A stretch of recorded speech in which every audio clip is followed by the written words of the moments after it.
निवेश आरोग्य में भाग 103, हिंदी इम्यूनिटी भाग 29, बालक आरोग्य भाग 9, वैद्य दिलीप गाडगिल पुणे। तो मैं खिलौने की बात कर रहा था और खिलौने डरावने नहीं होने चाहिए, आकर्षक होने चाहिए, मुख्य में मुख में प्रवेश न हो इस प्रकार के चाहिए वगैरह वगैरह बातें ग्रंथों में लिखी गई है, उसके बारे में बहस की थी। और एक महत्वपूर्ण मुद्दा है वो अंजन का। हमारे यहाँ आँखों में काजल डालना ये बहुत पुराना प्रचलन इस प्रकार का है। अभी के जो ऑप्थेल्मोलॉजिस्ट है वो बताते हैं नहीं नहीं अंजन नहीं डालना है, क्योंकि वो खराब हो सकता है या हाथ गंदे हो सकते हैं और फिर इस प्रकार से अंजन करने से आँखों को हानि पहुँच सकती है। तो ये बताना इस प्रकार का हुआ कि अन्न खराब हो सकता है तो आप अन्न ही मत खाओ, या हाथ पैर न धोते अन्न खाएंगे तो उसका उल्टा परिणाम होगा, तो अन्न ही मत खाओ इस प्रकार से। ये तो बात नहीं हो सकती, अन्न तो हमें खाना ही है। तो जैसे वहाँ खराब अन्न मत खाओ इसी प्रकार का प्रचलन होना चाहिए, उसी प्रकार से यहाँ भी खराब अंजन मत डालो या गंदे हाथ से अंजन मत करो, ये ठीक है, लेकिन अंजन ही मत करो ये बिल्कुल गलत इस प्रकार का है।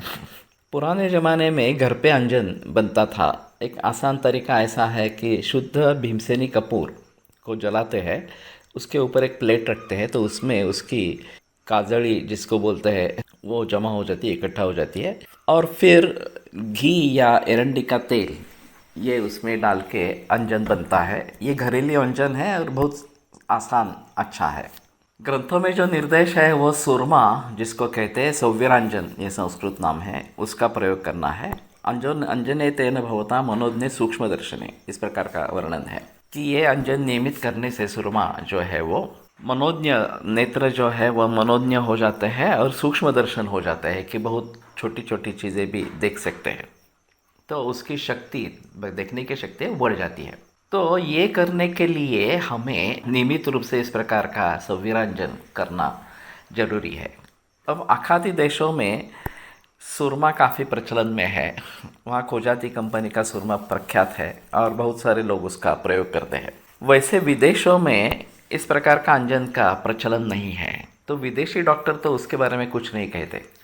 यह हमारे भारतीय डॉक्टरों की ही खोज है कि अंजन अच्छा नहीं है, अंजन नहीं करना है। जो जो बातें आयुर्वेद से आई है उनको विरोध करना यही उसमें एक महत्वपूर्ण भूमिका है। तो ये बात सही नहीं है, जो अच्छे है वो हमें लेने चाहिए। हम वैसे आँखों की या बाकी इंद्रियों की भी सुरक्षा के लिए कुछ प्रयास नहीं करते हैं। जैसे ही उम्र 40 तक पहुंच जाता है, 40 क्रॉस कर जाता है, तो चश्मा लग जाता है। इसको अब एलोपैथी में रिफ्रैक्टिव एरर इस प्रकार से कहते हैं, और फिर उसमें उसके लिए चश्मे का प्रयोग करना है, ये बात बताते हैं। आयुर्वेद में ये तिमिर नाम का विकार है, रोग है, और उसकी रेगुलर ट्रीटमेंट करनी है, उसको रेगुलर दवाइयाँ देनी है, उसके लिए परहेज वगैरह ये सभी बातें होती है। लेकिन फ़िलहाल के कंडीशन में अगर हाई मायोपिया बहुत ही बड़ा नंबर है चश्मे का और वो बढ़ रहा है, इंक्रीजिंग मायोपिया इस प्रकार की स्थिति है, बच्चों में ये बीमारी दिखी जाती है, और फिर उसके लिए आयुर्वेद के पास लोग आते हैं ये कम करने के लिए, चश्मा बढ़ने का रुक जाए या फिर हाई मायोपिया उसको कुछ कम कर सकेंगे, तो इस प्रकार से। तो इसके लिए चाहिए कि हमें शुरू से लेकर आँखों के बारे में कैसे खबरदारी लेनी है और कैसे उनकी रक्षा करनी है ये देख लेना चाहिए। ये बड़ा विषय है, मैं कल से आगे उसके बारे में बात करूँगा। लेकिन इस प्रकार का अंजन करना, नियमित रूप से अंजन करना, ये एक आँखों के लिए अच्छा उपचार है, हमारे दिनक्रम का एक अवश्यंभावी भाग है, तो उसको ज़रूर करेंगे।